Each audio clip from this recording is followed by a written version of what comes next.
Most of the general పాపులేషన్‌కి అందరూ iron deficiency అనీమియాతో suffer అవుతుంటారు. వీళ్ళెలా present అవుతారంటే, ఎక్కువ నీరసంగా ఉన్నట్టు గానీ, వీక్‌నెస్‌గా ఉన్నట్టు గానీ, లేకపోతే ఎక్సర్‌సైజ్ చేయడానికి, ఇంట్లో పనులు చేయడానికి నీరసంగా ఉండడం కానీ, ఎక్కువగా సఫర్ అవుతుంటారు.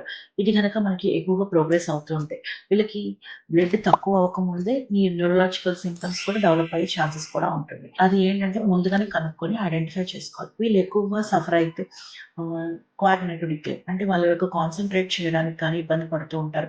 చెవులో శబ్దాలు రావడం కానీ, లేదా కాళ్ళు చేతులు తిమ్మిరి పట్టడం కానీ, కళ్ళు తిరుగుతూ ఉండడం కానీ, తలనొప్పి రావడం కానీ, ఇలాంటివి గానీ ఎక్కువగా సఫర్ అవుతూ ఉంటారు.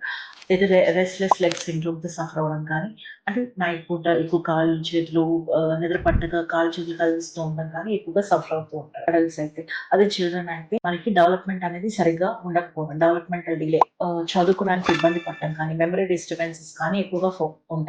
కాన్సంట్రేషన్ చేయడానికి కానీ, డిప్రెషన్ ఎక్కువగా, యాంగ్జైటీతో కూడా ఉంటారు పిల్లలు. అండ్ స్కూల్ పెర్ఫార్మన్స్ కూడా తగ్గుతూ ఉంటుంది.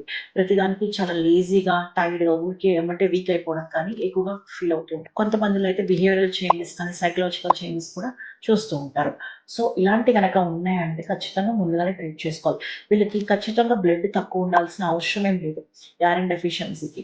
జస్ట్ బేసిక్ సీబీసీ టెస్ట్ కానీ, దాంతో పాటు ఐరన్ స్టడీస్ కానీ చేస్తే మనకి మన బాడీలో ఐరన్ ఎంత ఉందో తెలుస్తుంది. సో, ఇలాంటివి ఏంటి అంటే మనకి క్రానిక్‌గా డిసీజ్ అనేది న్యూరలాజికల్ సింప్టమ్స్ వర్సన్ అవ్వకముందే ముందుగానే మీకు అనిపిస్తే గనక చేయించుకుంటే చాలా తొందరగా న్యూరలాజికల్ సింప్టమ్స్ నుంచి మీరు రికవర్ అయ్యి బయటికి రావచ్చు. So, simple basic test iron studies and with haemoglobin. కొంతమందికి హిమోగ్లోబిన్ నార్మల్‌గా ఉంటుంది. విత్ ఐరన్ డెఫిషియన్సీ ఉంటుంది. కొంతమందికి ఇది ఎనీమియా అంటే బ్లడ్ తక్కువ అయ్యే కొద్దీ మన యొక్క న్యూరలాజికల్ సింప్టమ్స్ అనేవి కొంచెం ట్రిగర్ ఎక్కువ అవుతూ ఉంటాయి.